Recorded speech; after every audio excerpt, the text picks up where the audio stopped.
And we are back. Here's a good question. What is the difference between actual cash value and replacement cost coverage? Which one does my policy include? Like, obviously you wouldn't know, but the point is, what's the difference between actual cash value and replacement cost? I love this question, and it's one I get a lot, and it applies to both dwelling protection in certain policies, not a standard homeowner's policy, at least not with Allstate. You're going to get replacement, like that's why the whole dwelling protection estimated replacement costs come in. However, your personal property, everything you brought with you into the home, furniture, books, TVs, clothes, jewelry, etc., that's personal property. Now, if you have it set at actual cash value, in the event of a loss, we're going to pay you a depreciated payout on those items. If you have replacement cost, it means we're going to give you what it costs to go out and replace them brand new. Okay. So, great example, you spent $3,000 on a couch from our house and, then it gets damaged in a fire. Well, if you have replacement cost, you're gonna get that $3,000 to go buy a new one. You have actual cash value, you might get like $1,500. So, but one thing I wanna add to that is, regardless of whether or not you have replacement cost or actual cash value, which you should be able to look at your policy documents and find that out, or call your agent if you're not sure. They can look it up.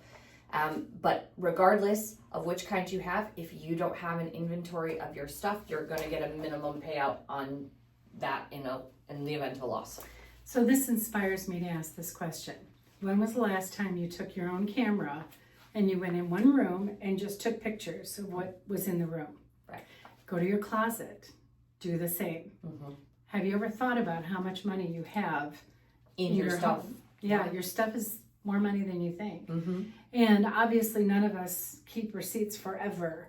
But the point being is, what do you have documented? Mm-hmm. What do you have documented? Documented isn't just paper. Right. It's what you can take a picture with. Yeah. So that's one. And the other is that we have things that we've added to the home that no longer feel like they're a feature because you use them, but that's a reason why we would want to take pictures. Mm-hmm. Take pictures of everything. Absolutely. And then take those pictures and put them someplace in the cloud. Mm-hmm. So they're there, but they're not necessarily right. Like, oh, I have a picture here that I can show you. Yeah, definitely. Great advice. I completely agree. And that's the thing. So inventory doesn't mean an actual, catalog or a binder full of receipts, although those are helpful.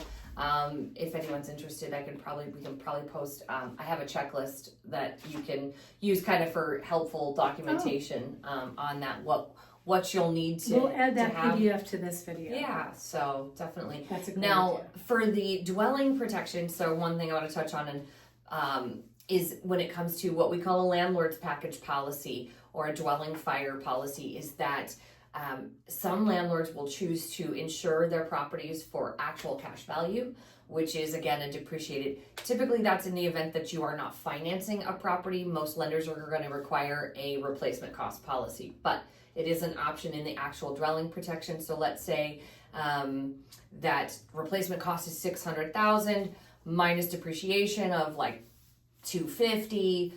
$300,000, so then your actual cash value that you're insuring it for is somewhere in the like $150,000 to $200,000 range. So that's what you would get as a landlord in the event of a loss. Yeah. Homeowners policies don't allow, that's not an option for the actual dwelling protection, at least not with Allstate.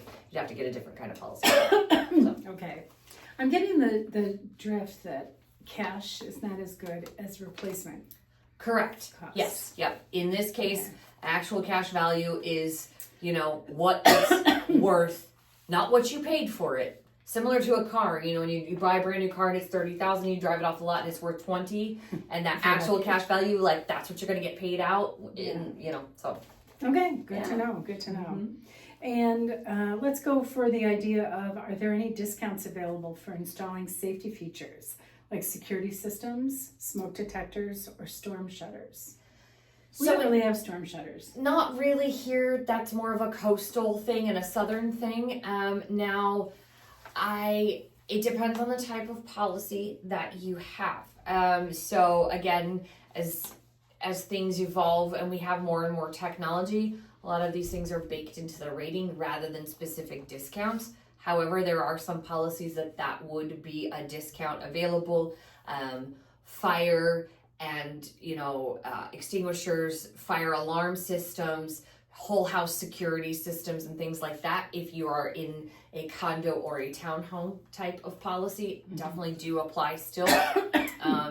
Homeowners policies, that's really kind of already factored in. Okay. Yeah. And there is one more thing, and that is that when you're buying a home and you notice that there's a fire hydrant on your property, is that something that you could get a discount on your insurance for? So it does help in certain cases, manufactured homes, and again, condos, we're going to ask you how far away the nearest fire hydrant is. And so yes, your rate will be better. It's not a specific discount, but it is a rating factor that will be better the nearer you are to a fire hydrant. And same thing with the technology. We are able to tell how near you are to a fire station, to a fire hydrant, things like that. So yeah, Okay. definitely important. I always suggest to people that really a fire hydrant on your property is not a bad thing. Right. It's Absolutely. not a bad thing, I promise. Yeah. Okay. It gives you a better rate for sure. Thank you. Stay tuned, we'll be back.